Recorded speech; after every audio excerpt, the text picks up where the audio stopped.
Good morning, everyone. I'm going to talk about the journey from fixed routes to flexible rides. And this is a feasibility study that of on-demand transit alternatives that we did for the city of Mississauga. Starting with a brief outline. So the presentation will cover the introduction and the research objectives, the review of academic and industry literature, analytical framework and the assessment of simulation software, analysis and result, and finally the key takeaways. So what is an on-demand transit? So an on-demand transit is a service where you can book a ride through your smartphone app, which is also known as dial-a-ride service. And the vehicle will pick you up at home or school, whichever destination, whichever or being identified. Then the vehicle will pick up other passengers along the way and finally will drop off at the particular house. So the key criteria of on-demand transit is that it's always available on demand. It is shared. We can have flexible routing, schedule. We can have door-to-door service. First one, last one connection can be enhanced, and also we can personalize size video. So the motivation behind this study is that in low-demand areas, fixed route transit often experiences low ridership, leading to poor cost recovery. And fixed route transit in such areas also quite unattractive to riders due to lower frequency and lower waiting time and longer waiting times. And also ODT offers a flexible alternative by operating only when the trips are requested. So we need smaller vehicles and fewer resources. And finally, ODT can also expand the temporal and spatial coverage in low demand areas.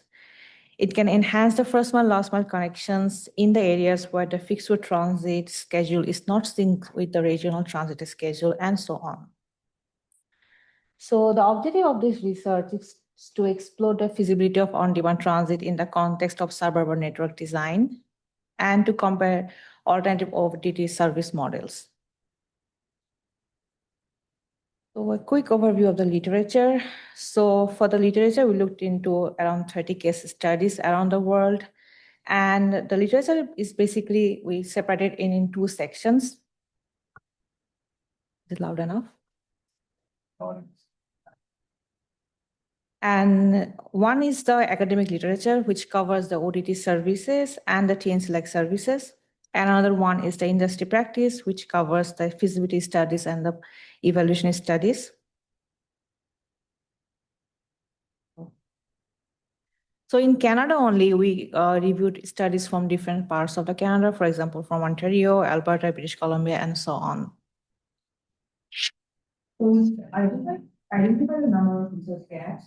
First one is that there is a clear lack of systematic analytical framework in the existing literature. Existing approaches are either oversimplified or overly complex, making them impractical for real-world application. And finally, there is a limited guidance on the use and selection of solution software for evaluating the transit network design. So we came up with this analytical framework that starts with identifying and selecting the zones. For this step, we ran 3 analyses: the address route analysis, the transit coverage analysis, and the accessibility analysis. By accessibility here, we mean the ease of access. Then developing the alternative mobility scenarios. Under this step, we developed 3 scenarios: fixed route transit, on-demand transit operated by the transit agency, and on-demand transit operated by the transportation network company. And then building the work matrices, then we simulated the scenarios. And finally, we evaluated the scenarios from both customers' perspective and operators' perspective.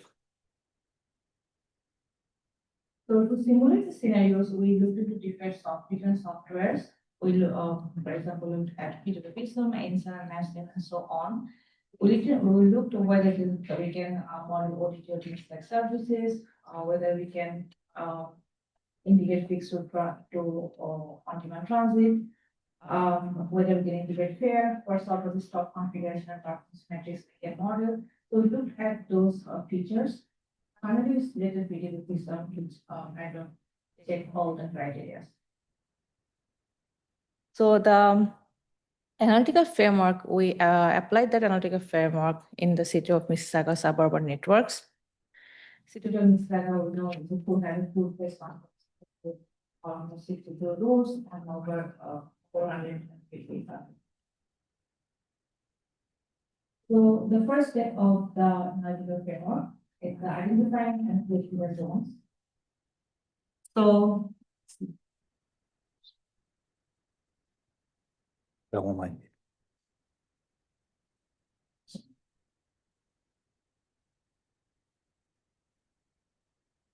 so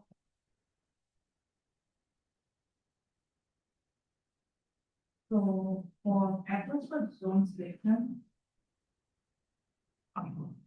as I already mentioned, we did three analyses: the underutilized route analysis, spatial coverage, and accessibility analysis. And these analyses were conducted using the MyWest 2024 automatic passenger count data. The traffic analysis as analysis. And these analyses were carried out across all 4 seasons and all time periods. For example, early morning, AM peak, midday, PM peak, and late evening. And the results were further separated by weekdays and weekends. The final zone recommendation derived from this process is and is applicable across all time periods.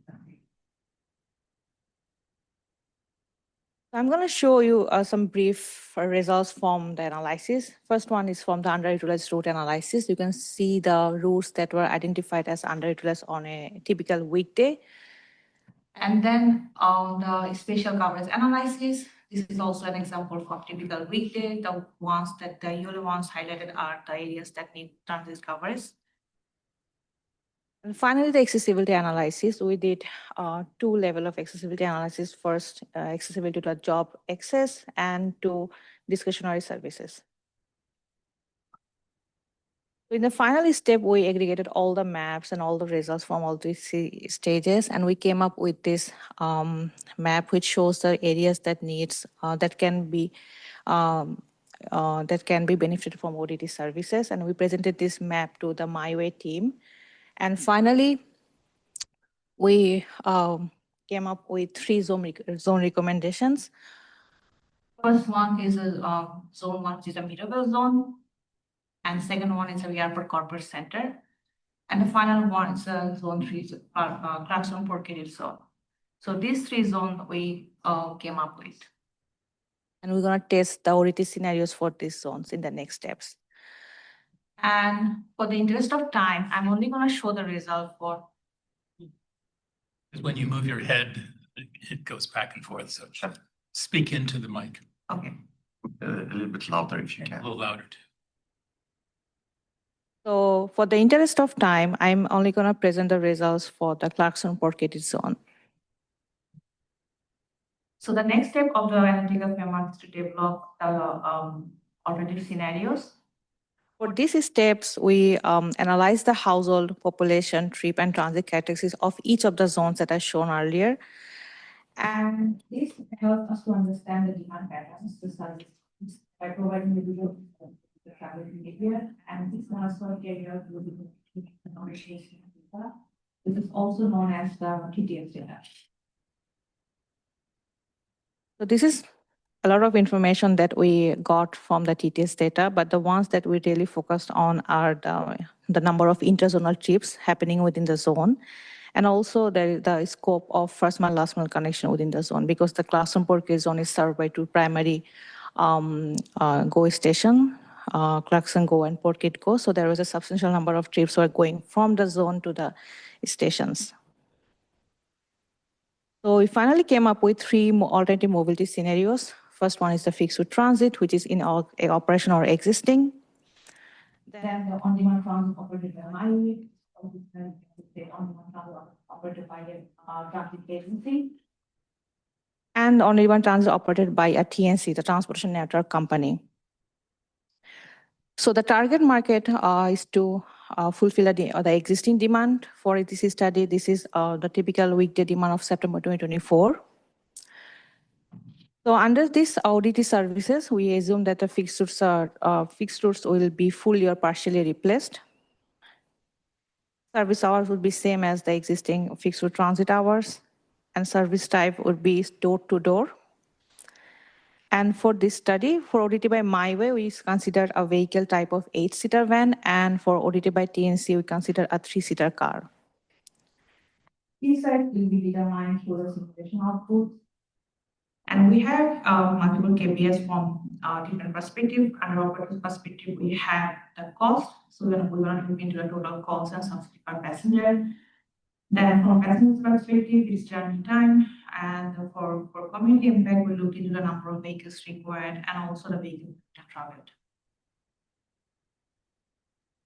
So about building OT matrices, as I mentioned that I'm going to show the result for Clarkson Port Carey zone. These two are routes, Route 14 and 29, that were selected to be replaced by on-demand transit. So to generate OT matrices, we first assigned the stop to the hedges based on the spatial proximity. Once we have the hedges identified or the stops identified, we can calculate the number of boarding and lighting happening at each stop from the APC data. And then we aggregated the boarding and lighting for each zone. And finally, we applied data proportional fitting to develop the OT matrices. So at this point, we have multiple OT matrices for multiple routes and different bounds. So for example, for Route 14, we had our matrices for eastbound and westbound, and Route 29, we have demand for northbound and southbound. So also we have, for each bound, there are 5 matrices for different time periods. So we have the 2 matrices at this point. So we aggregated the matrices by time period. This is how each matrix looks. This is an example of just one matrix. Next step is about simulating the scenarios. So as I mentioned that we use PTV Visum to simulate the scenarios. So Visum has its own workflow. Starting with creating the transport system, because on-demand transit is not there, so we have to create the transport system. And we define the service area and the zoning.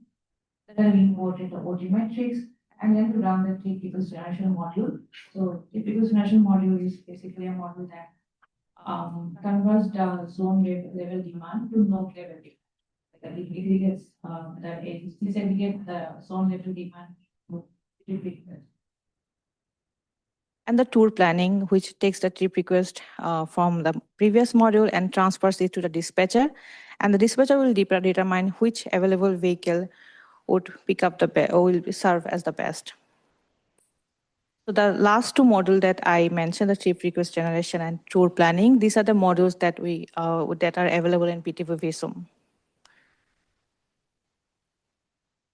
So the first step of PTV Visum is to create the zones and specifying the hubs. So this is the zone of Clarkson Port Carey that we created in PTV Visum. We also have subzones, which is basically the TAGs.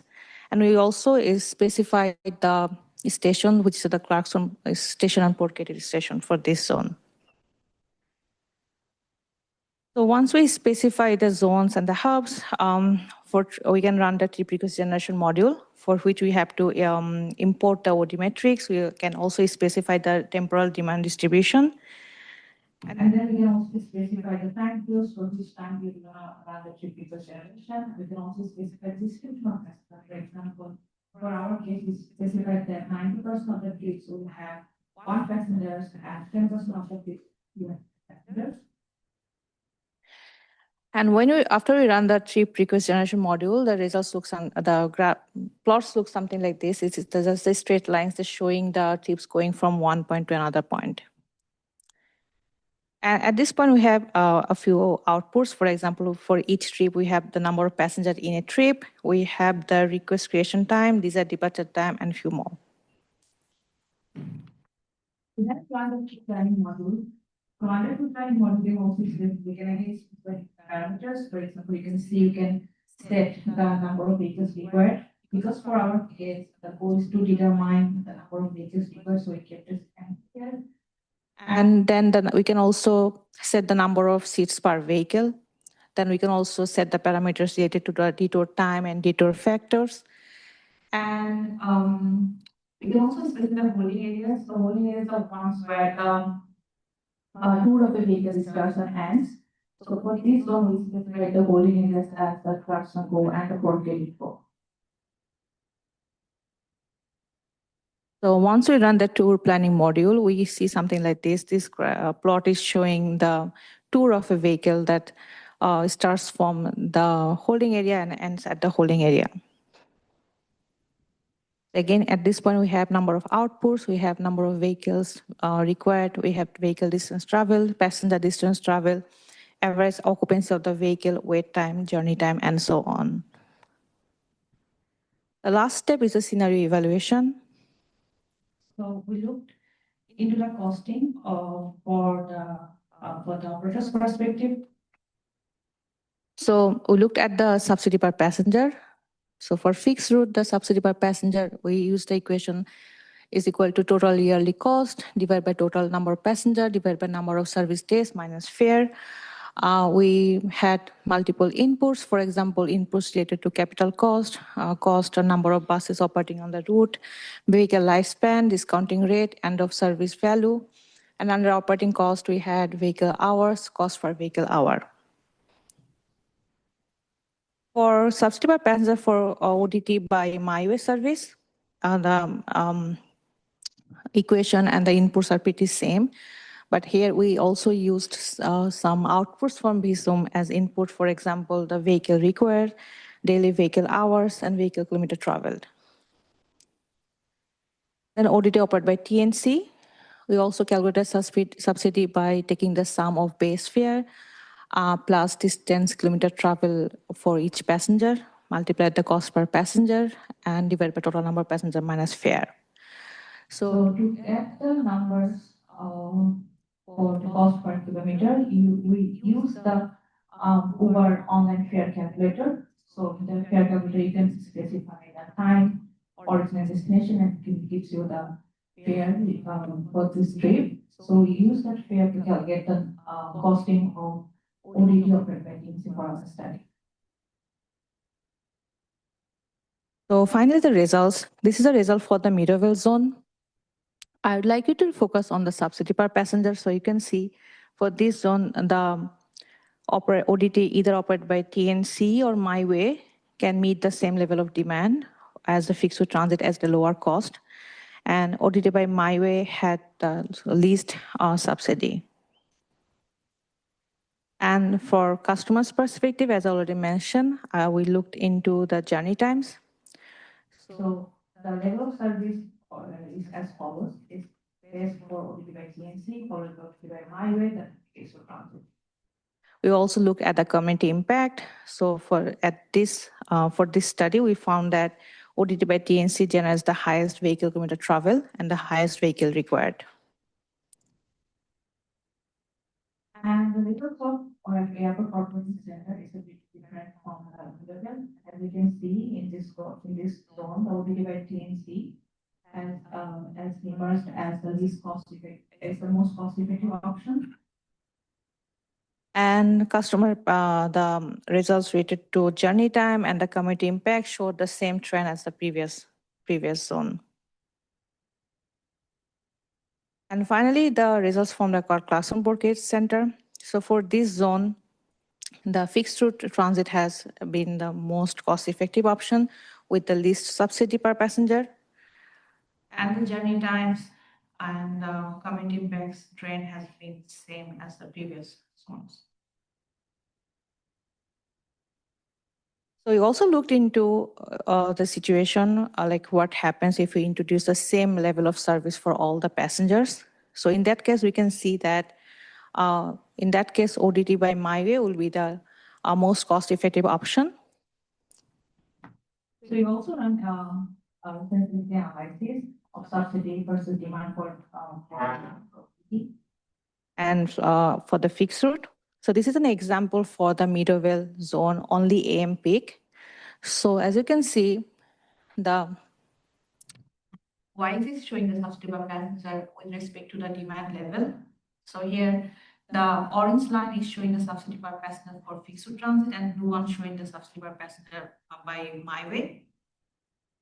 And as you can see, as we keep increasing the demand, so the x-axis is showing different level of demand, starting from 100%, which is the current level of demand. So as we keep increasing the demand, up to 500%. If you can see at one point, the subsequent passenger they are colliding with each other at one point, and beyond that point, the substitute passenger for fixed transit is always below than the on-demand transit. So all I'm trying to say is that on-demand transit is most cost-effective only up to a certain level of demand. Beyond that demand, the fixed transit is most cost-effective. And the initial point for this middle zone entry is 1.4%, but it can vary at different zones in different time periods. The key takeaways: the positive effectiveness of quality varies by zone area, demand pattern, and level. Mid-level with the small area, focus demand and low demand level, on-demand transit by my way is the most cost-effective option. With relatively larger area, like airport culture center, which is price demand and low demand level, is the cost-effective option. And with large area, focus demand and moderate demand level, like like Clarkson Port Gauge zone, fixed transit can be the most cost-effective option. Also, ODT consistently produce shorter journey time across all analysis zone, and however, all zone shorter journey times for all zones, but we assume that there will be enough vehicle available in real life.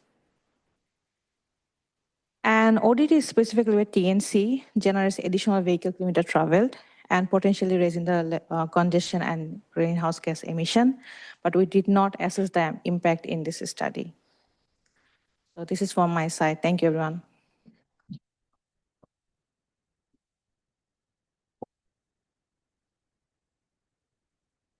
Any questions?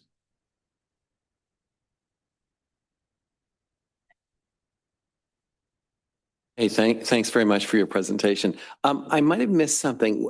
The average riders per vehicle, what did those numbers look like? We have it for the Yeah, it was like, I would have thought the airport center, it might have been just one rider per vehicle, but yeah, I'm curious about how many riders on average were in a vehicle. Yeah, this is the data from APC 2024 September on a typical weekday. So as you can see, the demand level for airport corporate center is 13.5 boardings per vehicle hour. Per vehicle per hour, and the average trip length was, I'm just trying to figure out how many people are typically in a vehicle. Like if it's 13.5 boardings per vehicle hour. Yeah. But the average trip is like 10 minutes or something. It might be two. Yeah. So for 1 hour is 135 is 13.5 boardings. On a given trip. On a given trip, yeah. No, a given trip, how many people would be sharing this vehicle?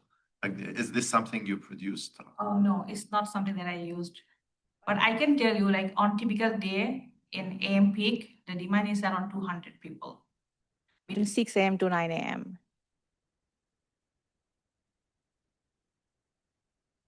Right, okay. Any questions online? Nope. I really like the sort of layering up sophistication in the demand prediction.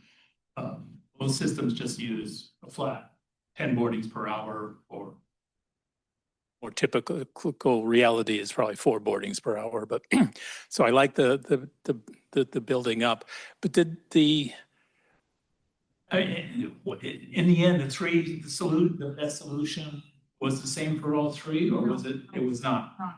Yeah. So there's some efficiency issue about, from an organizational point of view, whether it's best to follow the best choice with multiple criteria, or whether from an organizational point of view, you choose one option to be followed. So you're asking whether it should be one solution for all three Yes, zones? yes. No, I think the results are pretty clear. I think the results are pretty clear that the OTT service would work differently in different zones based on the zonal characteristics.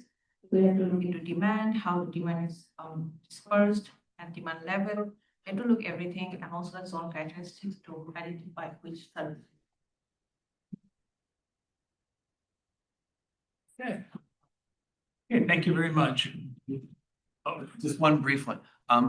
The vehicle was 8 passenger, I think, yes. Yeah, for OTT. Did you look at how often that was actually full? Because we've done similar analysis at Trellis Transit, and we came up with 4 as the most union vehicle. But I'm just curious if you looked at.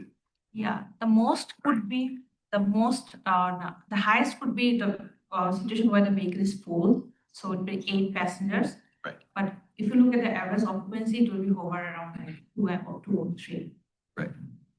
Okay. Thanks again, sorry.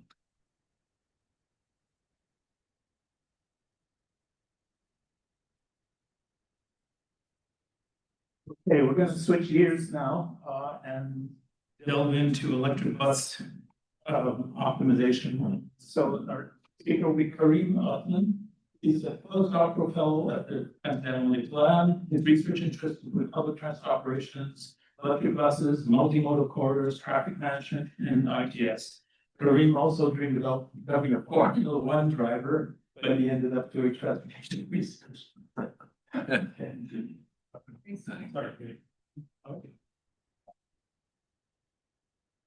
Yeah.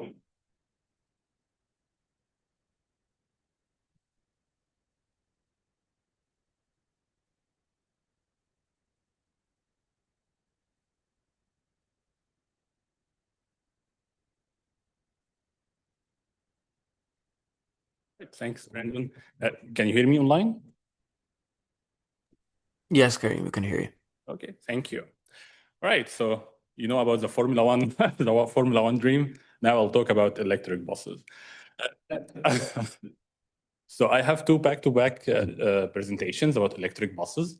This is going to be a basic introduction for our work on electric buses, and then I'll talk about interlining and the impact of interlining on electric buses in the next presentation.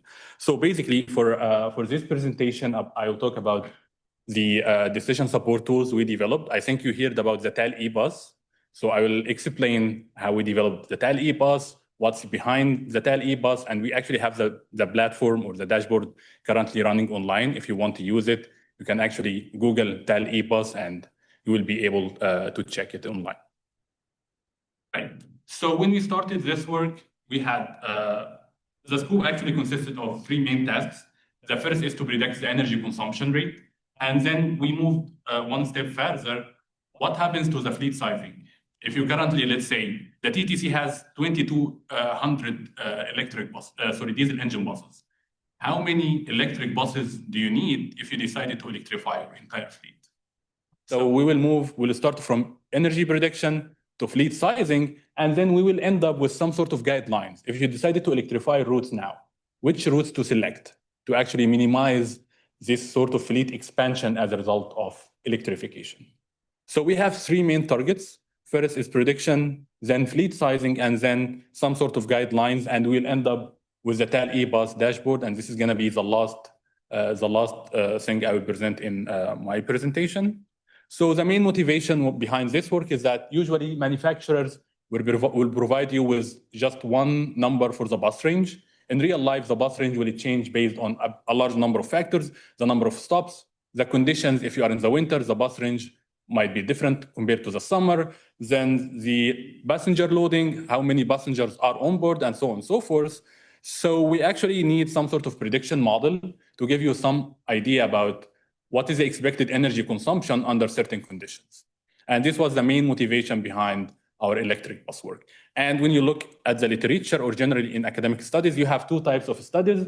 Some are based on simulation models and some based on real world studies. And in this one, we are using real world data. We are using the TTC data for electric buses.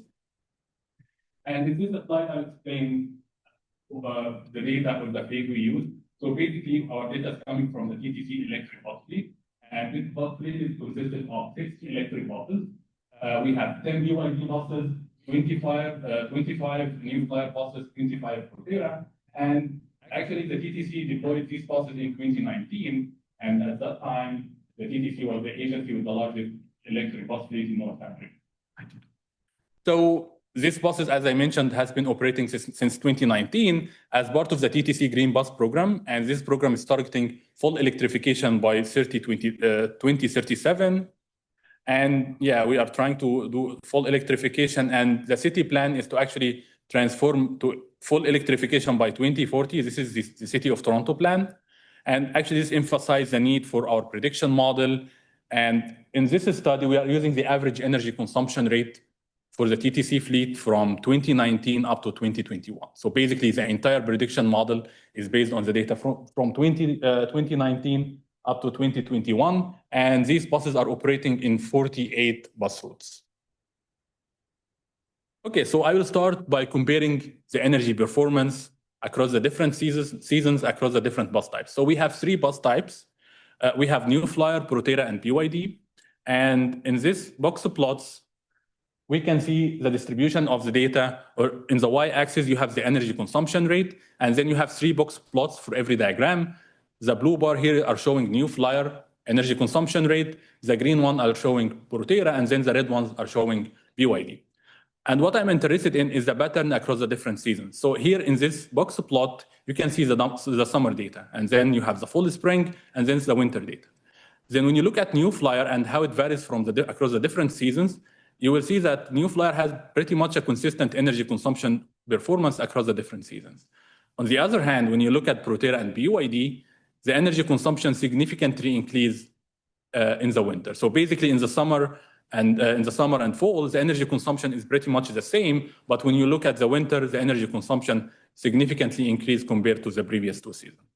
And when you look at the entire data set, you will see that New Flyer has the narrowest energy consumption range. Around 50% of the energy consumption rate is actually distributed between 1.2 kilowatt hour per kilometer to 1.4 kilowatt hour per kilometer.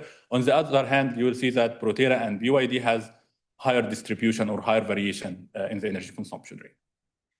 And again, the main contributor to that is actually the heating system. So basically, we have here New Flyer. New Flyer is using diesel auxiliary heaters, but the other 2 types are actually using their batteries to heat the bus in the winter. So basically, you will have consistent energy consumption across the different seasons as a result of using diesel auxiliary heaters. Right, I will start with the first block, which is energy prediction. So basically, what are the inputs for our model? We have 4 types of models. First, vehicular parameters. What is your bus weight? What is the front shell area? What is the motor power? And so on and so forth. And then you have some operational inputs. What is the average bus speed in your route? What is the average stop spacing? What is the number of stops? And so on and so forth. Then you have some route variables, such as the route length. You have external variables, such as the average temperature, the average wind speed, and so on and so forth.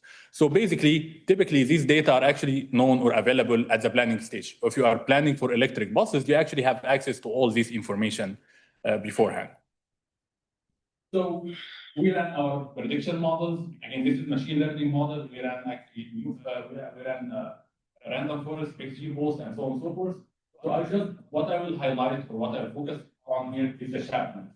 So basically, the main idea of using the Chapman is to do some sort of model interpretation, to understand what are the main factors that actually contribute to affect energy consumption.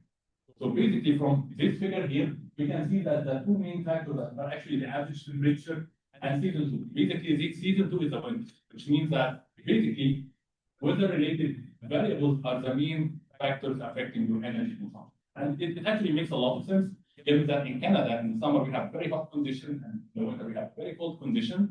So basically, this figure is showing that the main 2 factors affecting your energy consumption are the average temperature and winter.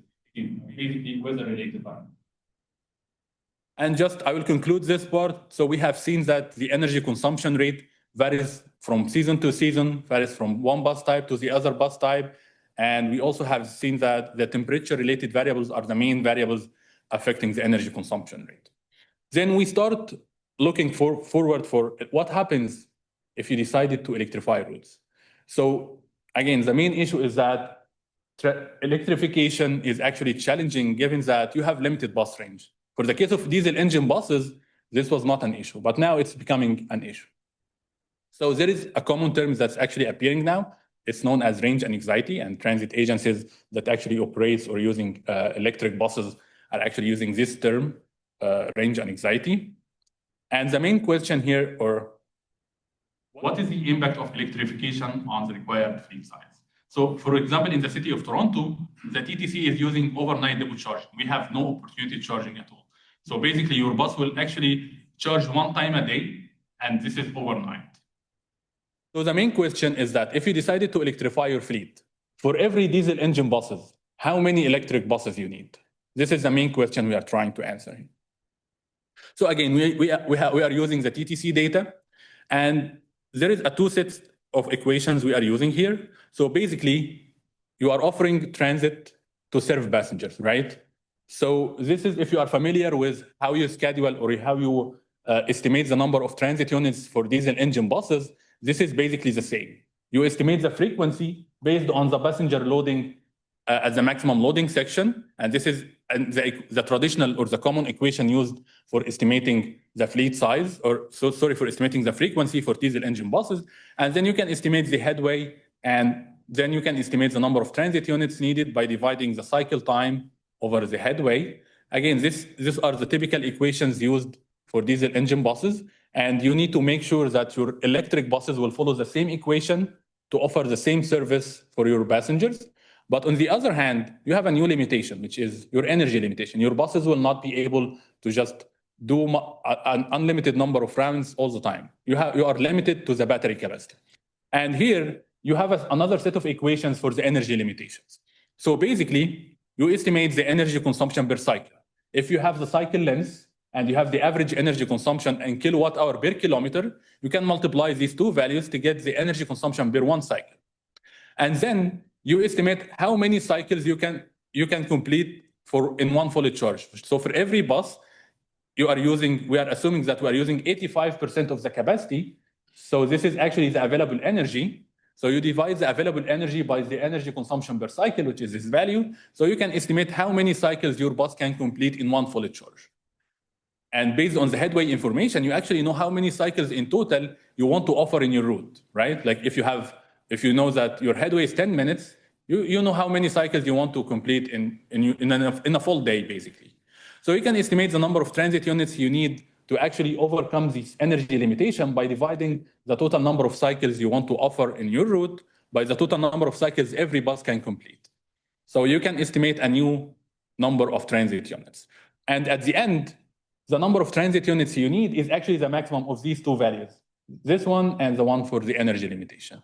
So we have done these calculations basically for the 48 bus routes we have data for, and we try to establish this relation. So the number of transit units for electric buses equals to beta multiplied by the number of transit units using diesel engine bus. And basically, if you get beta, this is the ratio. We call it the replacement factor. How many diesel engine buses, how many electric buses you need to electrify your route. And then we established this relation.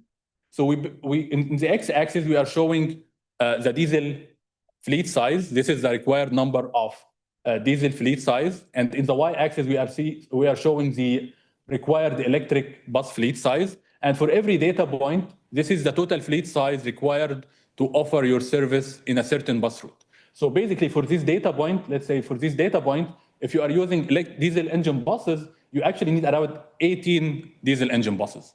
But if you are using electric buses, you need around 45 electric buses. This is significantly higher. And then we establish this relation here.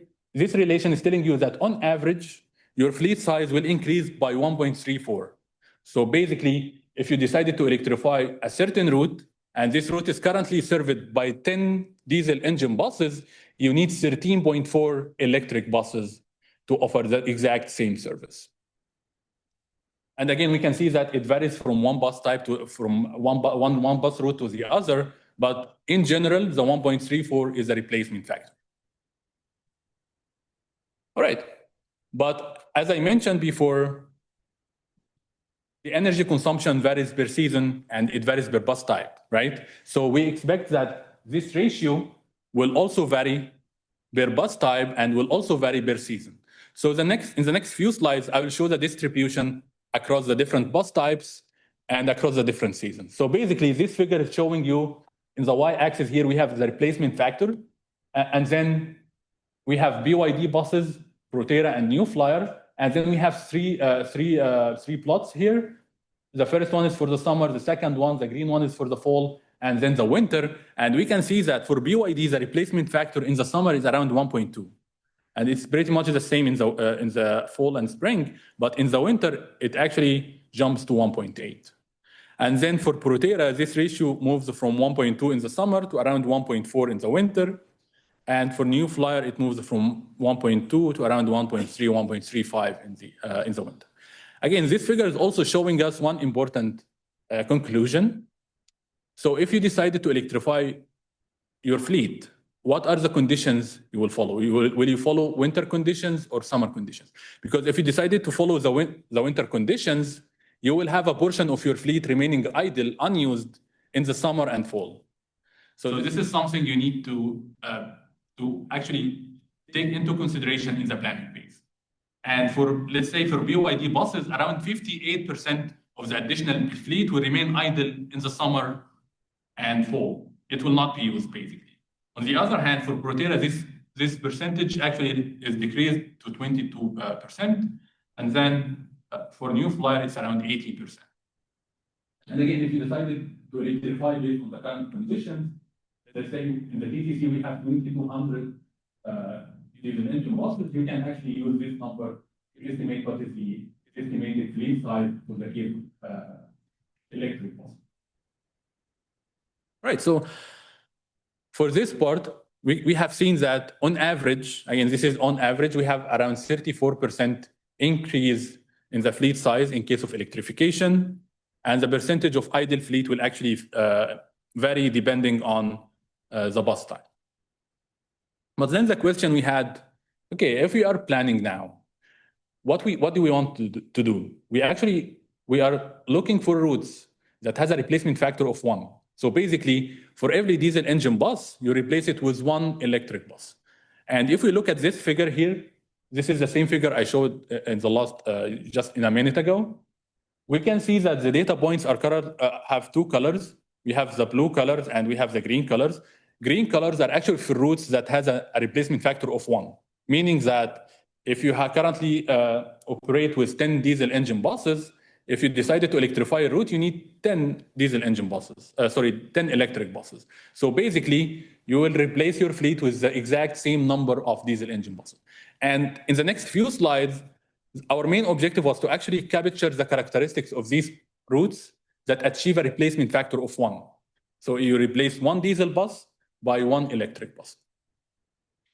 So as I mentioned, the main idea here is to actually get the characteristic or to classify routes based on the replacement factor, routes that has a replacement factor of 1.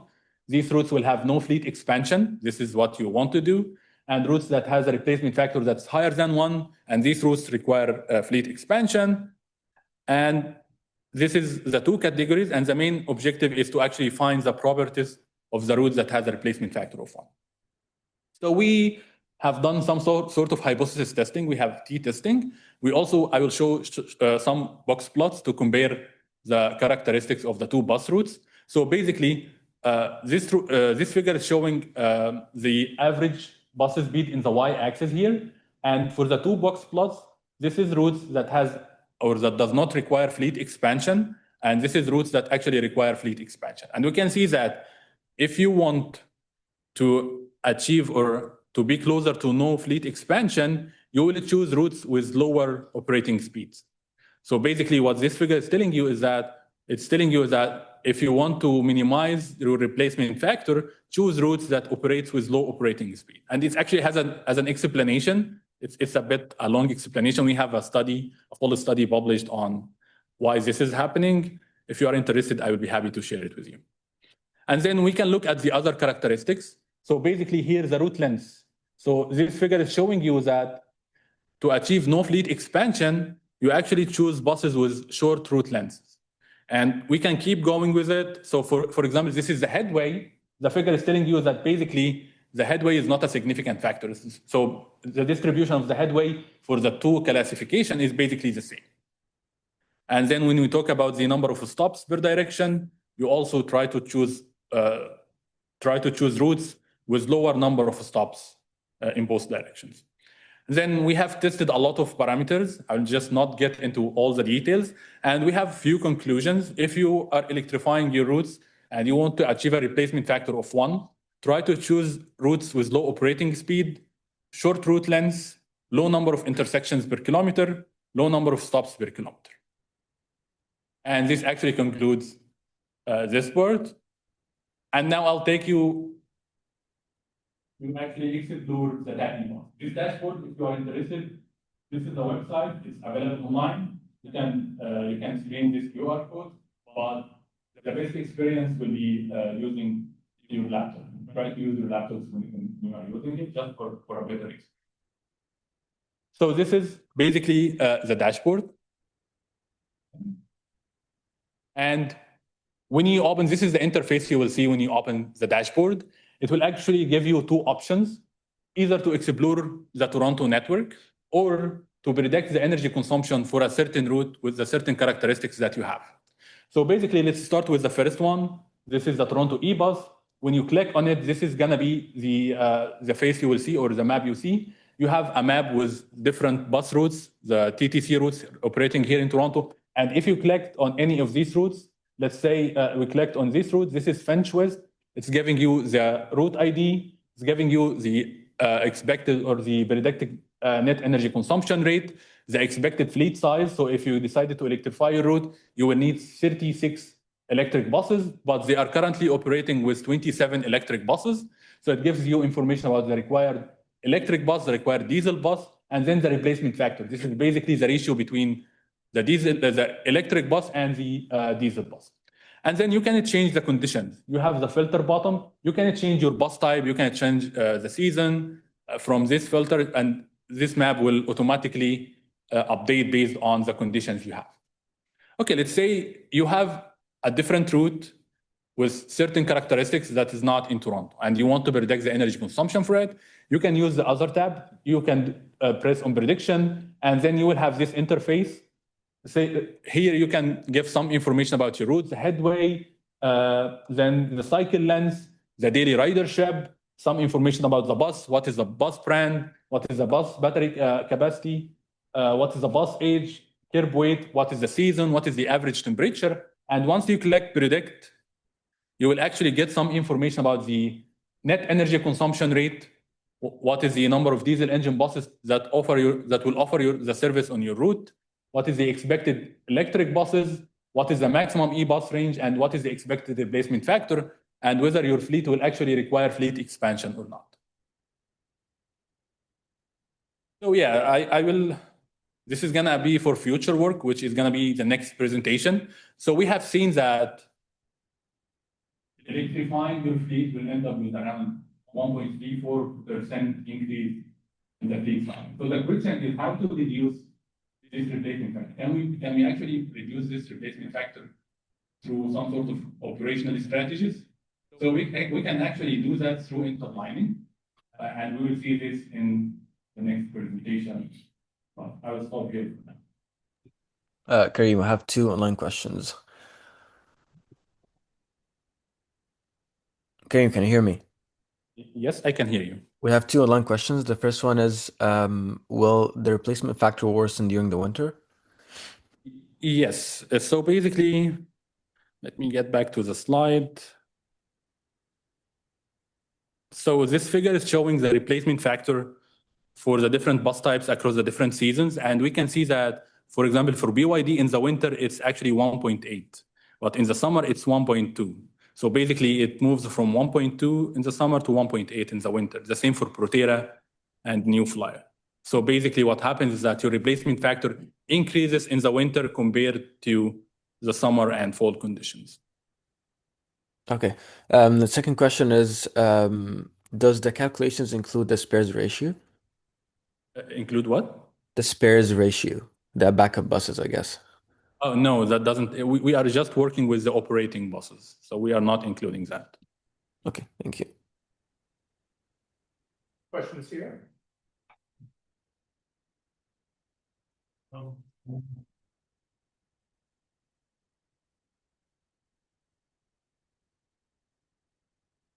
Your numbers are similar. Q-Trick, who advises the municipality, says use 1.5.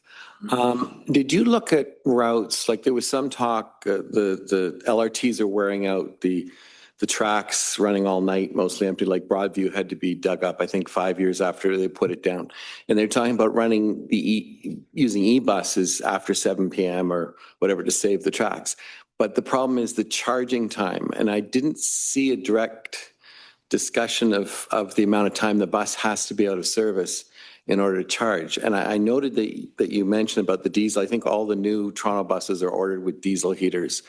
But that is, we don't want to be there really. But the charging time, I think, is an issue. Did you look into that? What we have here is overnight depot charging. So basically, even if you can charge your buses midday, this is not possible here. Like what happens is that your buses need to travel to the depot to recharge. And my understanding is that the TTC is doing that to minimize the cost. So the cost of electricity in the peak period is not the same as overnight. So basically overnight, the cost of electricity is actually lower than in the peak periods. So basically we just have one time a day to charge or recharge the bus, which is overnight. And my understanding is that the current buses require at least from 4 to 6 hours recharge. But this is changing, and it's currently changing because with the technological advancements and what's happening currently with electric buses and electrification, we can see, or I have read a number of papers that actually talk about faster charging and opportunity charging. We also don't have opportunity charging here, but just to talk about opportunity charging. So basically opportunity charging is actually putting chargers in the middle of the route so that when buses is stopping to actually serve passengers, there is an overtop machine to actually move and recharge the bus, give the bus some sort of boosting to increase the bus range, or actually to give it some sort of electricity to recharge the bus.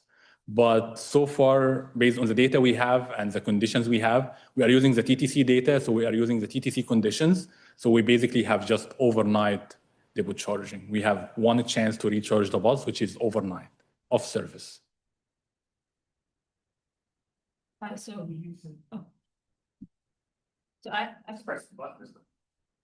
Okay, I have a question about the charging situation as well. So I was wondering if you've done any modeling to indicate whether it would be financially feasible to have different charging infrastructures like built throughout the city, like you mentioned, like opportunity charging. Would that offset the cost of having to buy more buses in order to electrify the fleet if you were to have that infrastructure in place? Like, is there any kind of cost analysis that you're thinking of doing for that?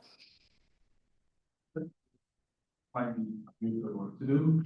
I have not looked at it, but this is going to be a trade-off. So you can put opportunity charging midways or the middle of your routes. It will reduce your fleet size, but at the same time, you have an infrastructure boost. And you will also need the space for it. Like, for example, in the downtown, the space might not really allow for opportunity charging. So this is something that I think we will look at. We chart with your the graph. That one, no, yeah, that one. Okay. So two related questions. One, you said bus location was one of your criteria. Is that topology? No. So basically, we decided to classify routes based on the location downtown or non-downtown. Okay. So it's probably related to speed. Yes. But topology didn't show up. Yeah, that's as a factor. And the second question is, those outliers that are way up. What's different about them? Is that they're faster? Because there's some. Yeah. Okay. So I'll start with the first question. Well, I'm sorry, guys. Well, it's a bullshit. Yeah. So basically, we had data for 48 routes, and when we checked it, it's basically the 48 routes were flat. The changes in the topology were minimal. So we decided, even if we included this in the analysis, it will not really be a significant variable. Might be a factor. Previous studies, like if you are in another, like let's say in another part of the world and the gradient is actually changing significantly from one section to the other, it will be definitely among the top contributing factors affecting the energy consumption. And this one, Yeah, I think this is based on the data. So some routes, for some reasons, have very high energy consumption rate. And what happens here is that you have two main issues. You have significantly high energy consumption rate, and this is basically for one of BYD buses. The BYD buses have the smallest battery capacity. So you have a small battery capacity and high energy consumption rate, so you end up with a very high energy consumption rate. But I think this should be excluded, like in like these 2 points specifically should just be excluded, given that they are not following the pattern. okay, well, let's you get to your second presentation. Okay.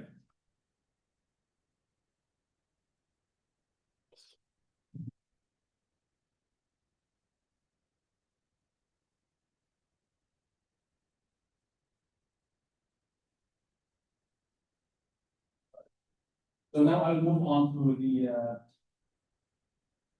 the second presentation. For some reason, we still have the bar here.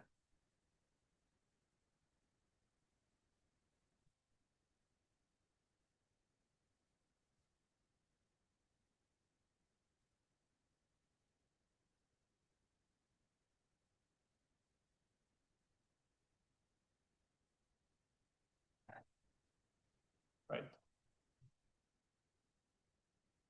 Right. So let's start our second presentation. So basically, this one is actually focuses on doing more with less. So basically, we are trying to reduce the replacement factor. As I discussed in the last presentation, our replacement factor is around 1.34. So the question now, how do we decrease this replacement factor? All right. So I will start in the next few slides. I'll talk about fleet sizing using dedicated buses, no interlining. This is basically going to be a recap for what I have showed in the previous presentation. So basically, in this presentation, I will actually also use the TTC data. This is just a recap. We had 60 electric buses. We have the energy consumption rate from 2019 to 2021. This is the data we used.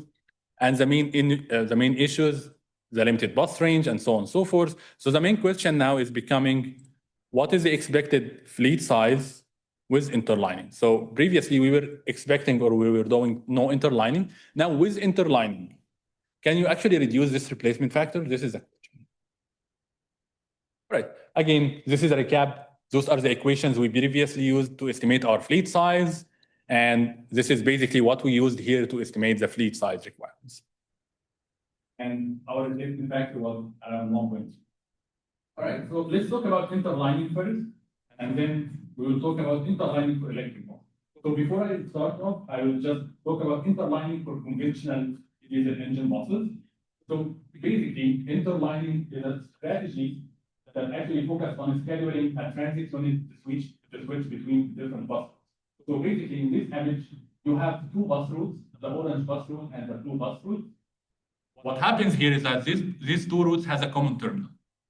In normal operations, you have buses running on the orange bus route and buses running on the blue route. If you decided to do interlining, what will happen is that you might have a bus actually traveling in the blue line, finishing one cycle, and then move to the orange line to do one cycle. So basically, you interline, you allow transit units to be shared across different bus routes. And this actually helps in reducing the fleet size. If we look here, this is actually a figure showing every bus and every cycle for every bus. So for example, before interlining, and if you have dedicated buses for every bus route, you will actually need two buses for the orange route and two buses for the blue route.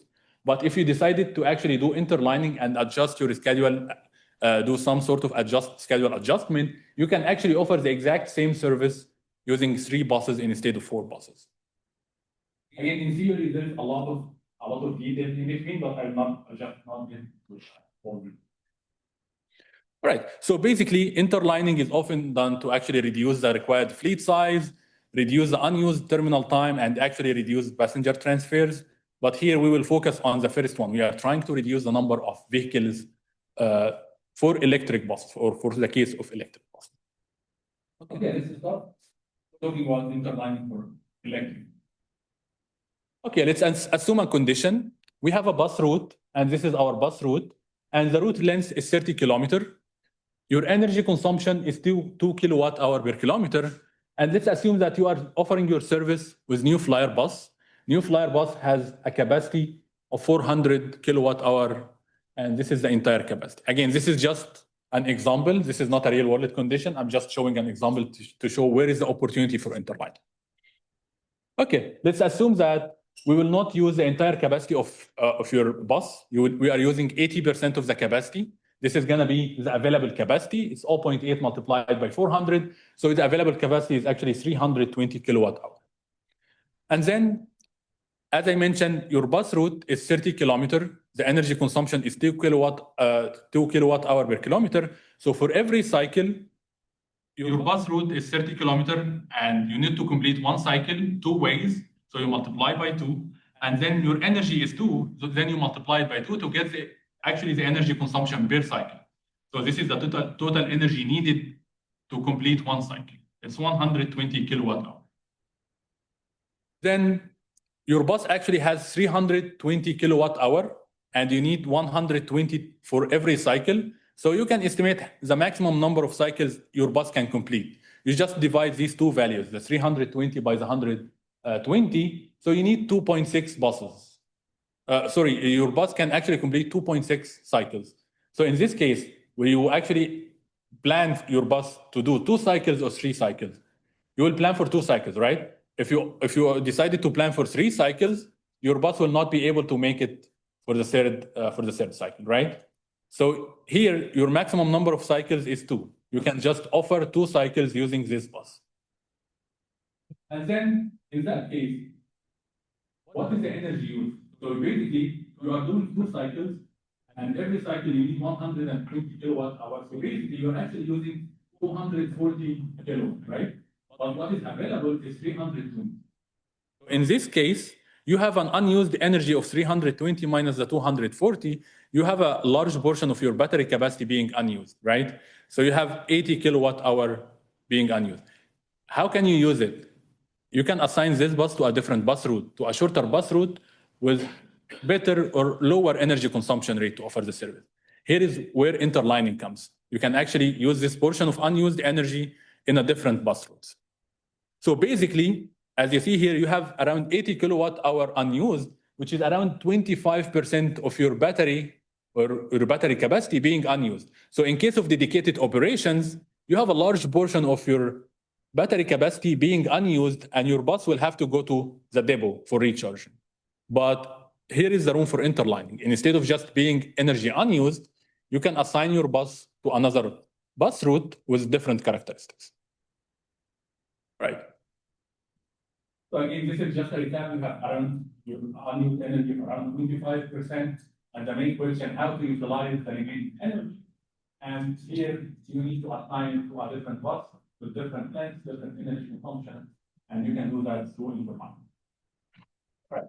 So based on the data we have, based on the PCC data we have, these figures are showing the energy unused. So basically, this figure is showing in the y-axis. This is a box plot showing the energy unused for all buses. So basically, you have an energy unused ranged from 0 up to around 50 kilowatt hour. And then this is the distribution for New Flyer, Proterra, BYD buses. And again, you will see that from 0 to 25% of the battery capacity will remain unused in the case of dedicated operation. So from 0 to 25% of your battery capacity will not be used in case of normal operations. All right. So problem formulation. The main objective here is to minimize the fleet size. I actually have 2 formulations. So I did not write the mathematical formulation as a mathematical formulation. I have 2 formulations I will show in the next few slides. But the main goal is actually to minimize your fleet size using interlining. And again, we are trying to do interlining at terminals to avoid deadheading. And this is thanks to the Toronto network, the subway network. Here in Toronto, we have our network follows a trunk with feeder system. So basically, your subway stations work as your trunks. So for example, here Wilson Station works as a trunk and it offers service, or it actually works as a terminal for a large number of bus routes. So we will do interlining for bus routes that actually share the exact same terminal. So basically, we will do interlining for only these number of buses to avoid deadheading, because with deadheading, you are actually consuming energy. So to avoid any unused energy or energy in deadheading, we are doing interlining at the terminal or for bus routes that share the terminal. So I'm showing here Wilson as an example. And we have two formulations.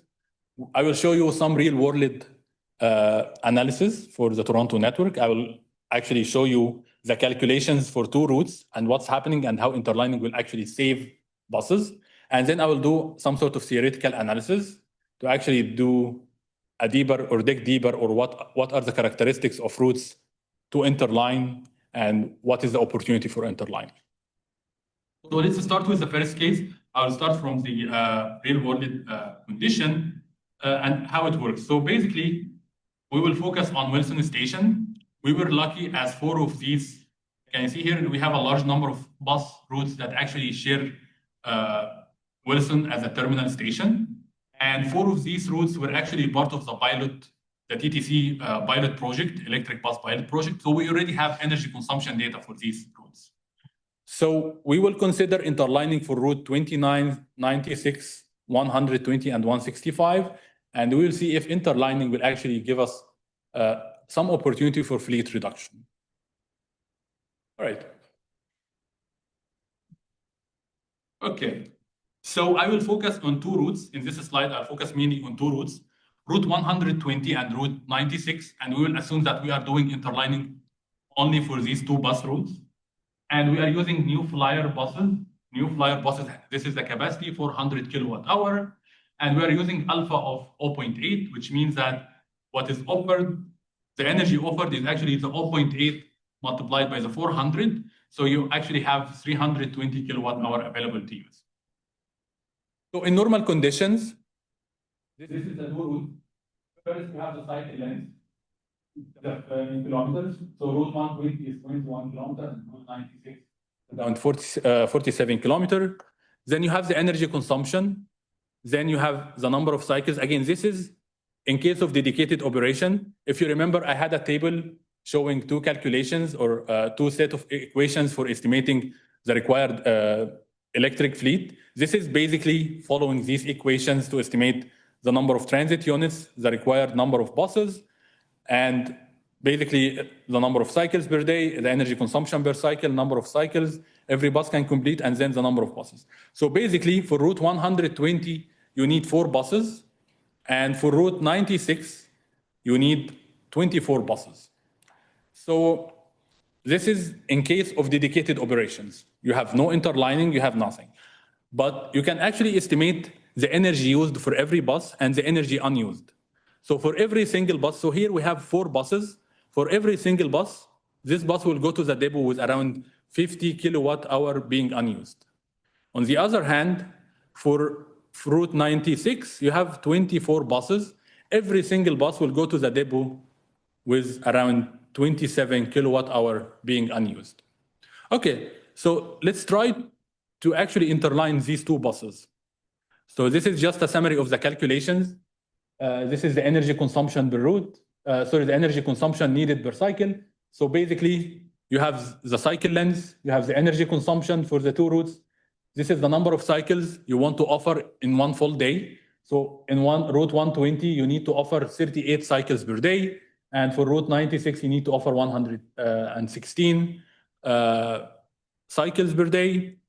And here, this is the energy consumption per cycle. This is basically multiplication of the route length or the cycle length by the energy consumption. This is actually the energy needed per cycle. And now let's try to do interlining. what if you can operate and you have one bus? You will actually allow this bus to do 4 cycles on Route 96 and do 3 cycles. So far, I'm just saying, what if we can do that? 4 cycles in Route 96 and 3 cycles in Route 120. In this case, you are doing 4 cycles. This is 4 multiplied by the energy consumption per cycle.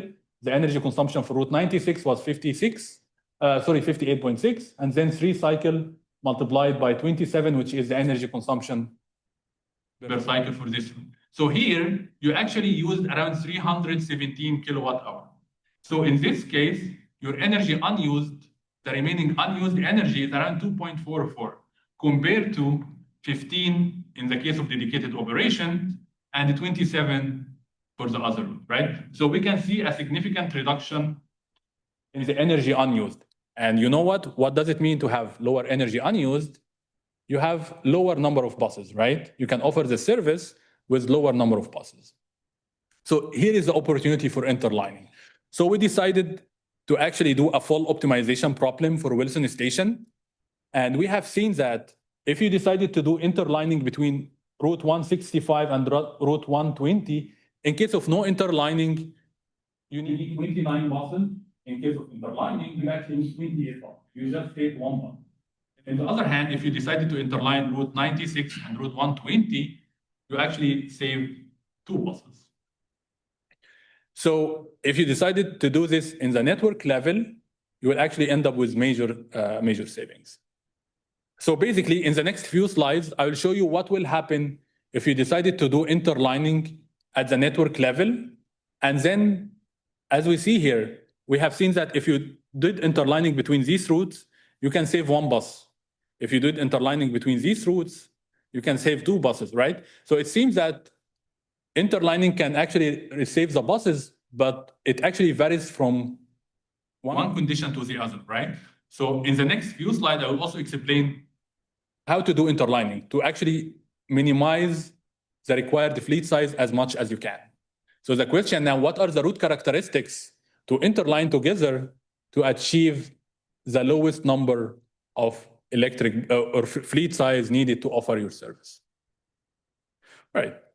Just before I get into that, this is the network level analysis. So basically here, every data point is just showing what happened, but instead of at the route level, if you remember, every data point in the previous presentation was representing 1 bus, right? Here, every data point is representing the total number of buses serving a terminal. So if we get back here, so Wilson is serving all these bus routes. The summation of all these bus routes is actually 1 data point in this figure. And in the x-axis, you have the diesel engine buses, and in the y-axis, you have the required electric buses. And as you see, we have 2 figures. So this is without interlining. So without interlining, it's showing that on average, your required fleet size will increase by 1.35. This is the replacement factor. So this is also consistent with what I showed in the previous presentation. So your fleet expansion will be around 1.35. On the other hand, if you decided to do interlining, this replacement factor will actually drop to around 1.2. So you can actually use interlining to reduce the required electric bus. Right, and again, this analysis is actually including all terminal stations or all subway stations for Route 1, 2, and 4. So basically, as I mentioned, the network is working as trunk-with feeders. So we are considering that every subway station as a terminal. So basically, we did the analysis for every single subway station working as a terminal to serve the buses or the bus routes actually using this terminal. All right. So again, we did the analysis by season and by bus type. So basically, for the entire data set, without interlining and with interlining, we can see the difference.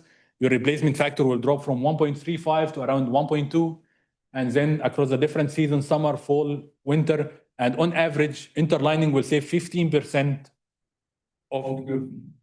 So just through operational adjustment, you can actually reduce the required or reduce the fleet size or the replacement factor required for electric.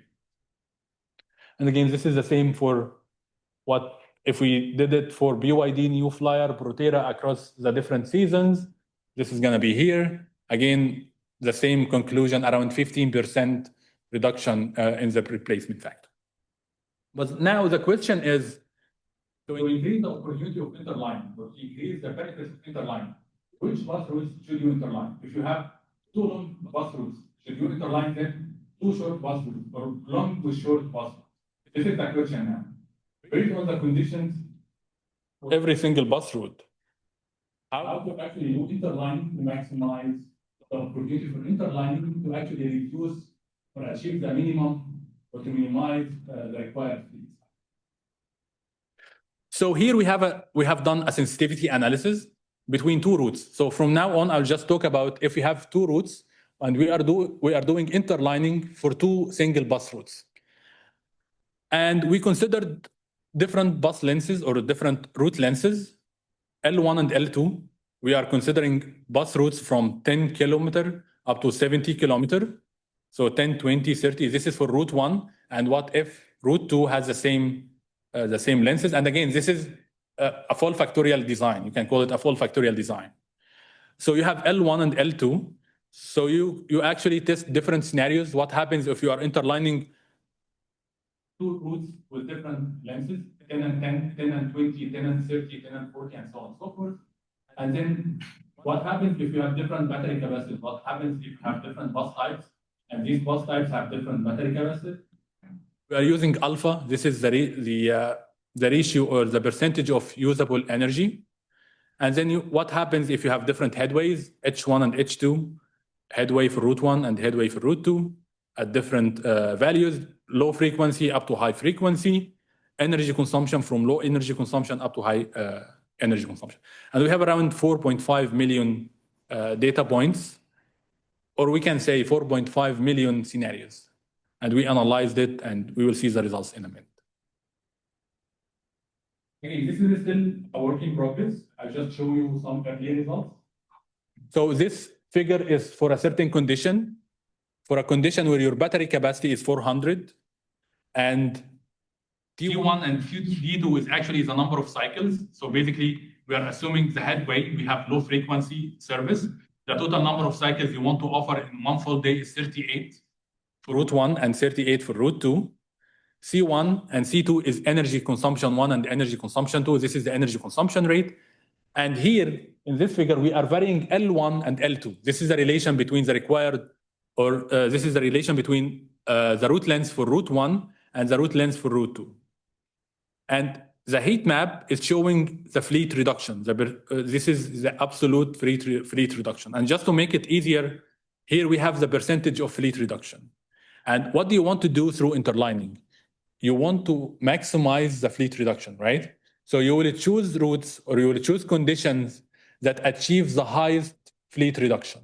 So basically here, the conditions are actually here in this area, you can actually achieve 14.3% fleet reduction compared to the case of no interlining. So basically through interlining, you can save around 14% of your fleet. You will not really need it just through interlining. So basically what this figure is telling you is that this is actually the regions. We have 2 regions of recommended regions. If you are doing interlining, do interlining for routes of low length with high length. So basically this area is for low L1 with high L2. And this region is for high L1 and low L2. So basically it's telling you if you want to maximize the opportunity for interlining or to minimize your fleet, interline routes with high length with routes with low length. So basically L1 should be high and L2 should be low, or vice versa. Right, but I think there is an issue here. So I expected that the diagonal, all the values in the diagonal will be zeros, because basically in the diagonal, L1, this is the route, the length of route 1, this is 10 kilometer, and in the y-axis here, L2 is the same, right? So basically, they are exactly the same conditions. These routes operate under the exact same conditions. Even they have the same energy consumption. I assume that E1 equals to E2 equal 1.5, and D1 equals to D2 equals to 38. So basically, we should see zeros, right? But now we have two ones here. Like I can see one at 30 and 30 and one at 50 kilometers. And this is gonna lead us to the next slide. Okay, let's try to figure out what's happening here.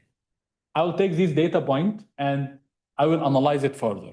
So basically, we said that our usable capacity is 0.8 multiplied by 400. So we are using, for every single bus, we can use around 320 kilowatt hour, right? And here, the energy per cycle, your route length is 30 kilometers, right? And your energy consumption is 1.5. So for every single cycle, you have 30 multiplied by 1.5, you are actually consuming 45 kilowatt hour. So how many cycles can you do in one fully charged? You'll just divide these two values, right? So your bus can do 7.1 cycle, which is 7 cycle basically, right? So how many buses do you need? So actually for every single bus, you need to complete, or for every single route, you need to complete 38 cycles. You need to complete 38 cycles. So basically you can do 7 cycles per bus. So you will divide 38 by 7. So you need 5.4 buses, but you can't really offer this with 5.4 cycles. So you will offer it with 6 buses, right? But what happens to the last bus? This is a question now. Okay, so we said every bus can do 7 cycles, right? And we have 6 buses. So for the first 5 buses, everyone or every bus will do 5 cycles. So basically, for the first 5 buses, you can do 5 by 7, you can do 35 cycles. But for the last bus, what is remaining is actually the difference between 38 and 35, right? So basically, the last bus will actually make just 3 cycles. Doesn't really need to do 7 cycles. So basically, for every single bus doing the last operations or the last operational service, this bus will just do 3 cycles and then move to the depot. So basically for route 1 here, the last bus will just do 3 cycles and the last bus here will do 3 cycles. What if you can combine these 2 buses or these 3 cycles together? So basically, if you combine them, you have 3 cycles from here and 3 cycles from here. So 6 cycles. Can one bus do 6 cycles? As we see here, every bus can do 7 cycles. So basically, if you combine the operations in a way that actually allow you to let one bus do the operations in these 2 routes, then you can minimize your fleet. So basically, even at conditions where the 2 routes have the exact same conditions, you can actually save 1 bus. And actually, this is happening when the required number of buses needed, this portion, the fraction is lower than 0.5. If this fraction is always lower than 0.5, you can save 1 bus just through this strategy. So yeah, as we see here, even in similar condition or identical conditions, you can actually save 1 bus. All right. So to make it easier to actually understand what are the conditions to do interlining, I will focus here on a 2-level 6-factor full factorial analysis. Again, we will focus on one condition, a battery capacity of 400 kilowatt hour. And for every single factor, we will consider 2 extreme conditions, low and high. What if your route length is very low or the route length is very high?